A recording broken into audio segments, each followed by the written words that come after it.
طالب بيسأل بيقول لي يا مستر، طب لو القيمات وصفية زي ممتاز ومقبول وجيد أدخلها الآلة الحاسبة إزاي؟ طبعا مش ينفع. أنت هترتب القيم الأول من الكبير للصغير، من الصغير للكبير دي براحتك. أنا عن نفسي مرتبها: الممتاز رقم 1، جيد جدا رقم 2، جيد رقم 3، مقبول 4، ضعيف 5، وهكذا مع قيم صاد. رتبتهم، هتروح تجيب الآلة الحاسبة بتاعتك وتملي الآلة الحاسبة الترتيب زي ما اتفقنا.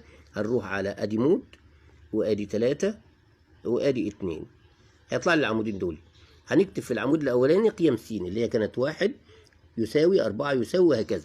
هنكتب زي ما اتعلمنا: أدي 1 وبعدين هكتب يساوي، وبعدين بعد كده كانت في 4، وبعدين بضغط نفس الكلام يساوي، وبعدين هنتجه نفس الكلام على العمود الثاني بس اجيبه من الاول.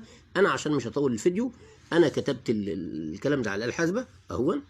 بعد ما كتبناه ايه اللي بيحصل؟ بنخزنه اي سي، خزناه نستدعيه بقى.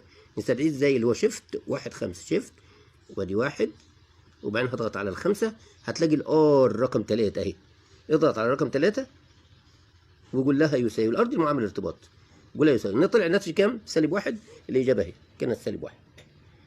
يبقى انت كده مش هتمليها جيد وجيد جدا، لا انت هتمليها اللي هو الترتيب اللي انت عملته، سواء رتبت تصاعدي او رتبت تنازلي. اشوفكم يا سنه ثالثه في فيديو اخر.